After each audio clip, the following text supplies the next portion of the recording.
Today's video is brought to you by CGCX Exchange, the world's first fully insured trading and hybrid crypto platform.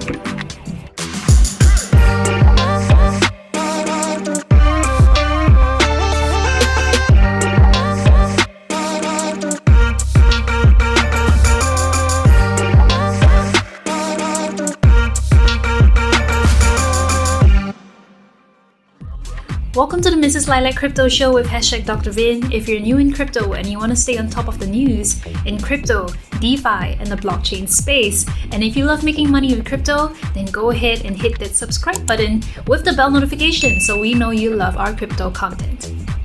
Welcome back, viewers. It is great to be back on YouTube, and on our very first episode of Crypto News Roundup, I'm joined with blockchain expert Dr. Vin Menon. Vin, how are you feeling this week?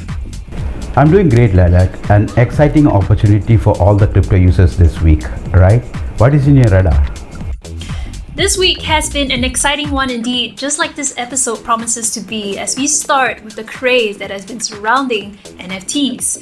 Vin, for our audience, I'll go through what NFTs are. Non-fungible tokens, or NFTs, are a specific kind of Ethereum token with the unique property that no two tokens are the same or interchangeable. This is used to prove ownership of digital assets. Think about these tokens as numbered coins or limited edition collectibles, Pokemon cards being a popular example that's being thrown about in the YouTube world. NFTs are being used as a way to trade gaming assets, digital art, or even tweets, as we've seen over the last couple of weeks. This NFT Twitter love affair seems to be heating up.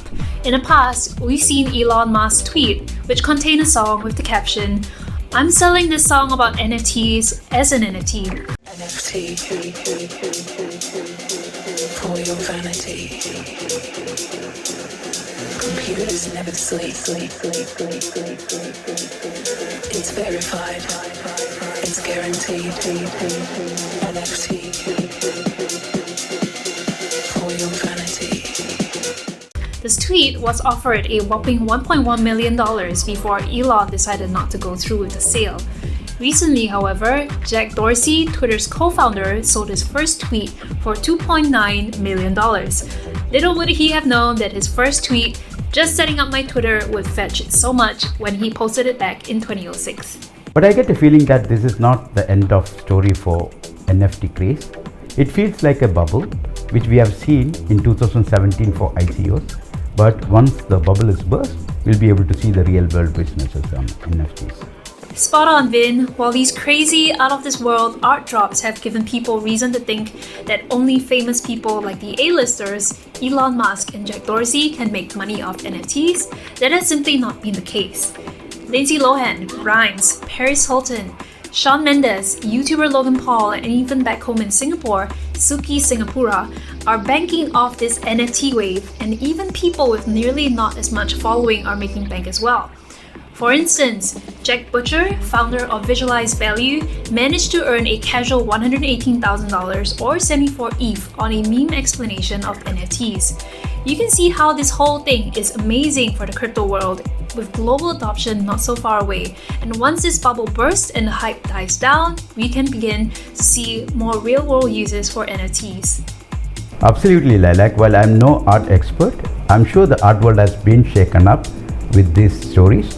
Who would have thought that the memes and GIFs would be going to sell for millions of dollars? Memers are now equated with Rembrandt and Picasso, which I'm sure are gonna upset some people in art. But it sure does bring a fresh breath of air into the future of art, don't you think? While it may not look like it, memes and GIFs are forms of art, though not in the traditional sense of the word. In fact, I feel that this wave embodies the spirit of blockchain, allowing people to do what they want and disrupt the traditional but flawed systems in place. I am with you 100%, Vin, and here's the thing, it's not just memes and GIFs that are on sale as NFTs. We've also seen genuine digital art on sale for millions as well. The biggest and most popular NFT sold in a Christie's auction house is by a digital artist, Beeple, real name Mark Winkelmann, who sold his recent collage, Every Days, the first 5,000 days, for a whopping $69 million. He's the guy who has been making a render a day for the past 14 years. Artists can relate. However, it is a sad day for Ethereum because Beeple didn't think twice before swapping his entire earnings in Ethereum for cold hard cash. He told the New Yorker that soon after he received his cut of $53 million, minus auctioneer's fees and taxes, he became spooked, as the New Yorker describes it, by ETH's volatility and immediately converted the whole thing into traditional US dollars. Despite this record-breaking NFT art sale, poor ETH always gets stumped. On the other end of the spectrum, however, Tesla and Elon Musk is accepting Bitcoin as payments for their Tesla cars. Vin, have you heard that Tesla has started accepting Bitcoin as an official payment method on their websites? Yes, at this point we can do an entire series about Elon Musk, can't we? Yes, I heard about that, and this was very much looks like it was in the card for quite some time. However, while most of the news surrounding the whole Elon and Tesla saga is usually overhyped, I believe this particular news is not hyped nearly enough. This is actually much bigger than what it seems to be on the surface. Not only Tesla accepting Bitcoin as an official payment, but also keeping the Bitcoin as a treasury reserve for future and not converting into fiat. That means listed companies like Tesla can keep Bitcoin in their treasuries.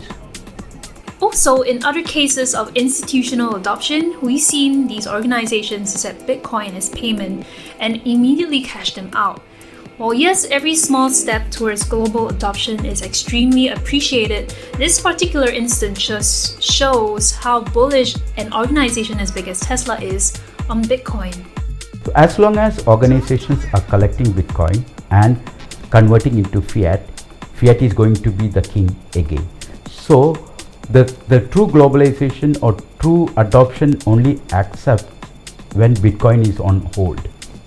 The market sure does agree with you, and we saw yet another price increase in Bitcoin, which went to $57,000 before dipping to $52,000 as of the moment. What do you think about this? I wouldn't pay super close attention to these kind of volatilities of Bitcoin. A lot of corrections, a lot of settlement happens in the industry, and however, to keep up with the current hardware expenses, most of the miners will start selling off their profiles. So that is what's happening right now. So unless you are a short-term position holder or an institutional investor, you will not be looking at this kind of fluctuations. I've been hearing similar sentiments from across the industry as well, and it obviously comes as no surprise with crypto like Bitcoin and Ethereum showing so much potential. The future sure is cryptocurrencies, and despite the short-term hurdles and dips and price fluctuations the industry might face. By short-term hurdles, do you mean the rumored ban on crypto exchanges by the Indian government? One of them for sure. What is your take of the entire situation? So I would like to reiterate the same thing which I believe, right? Recently, Finance Minister of India came out in public and mentioned that there will not be any blanket ban for Bitcoin or the blockchain.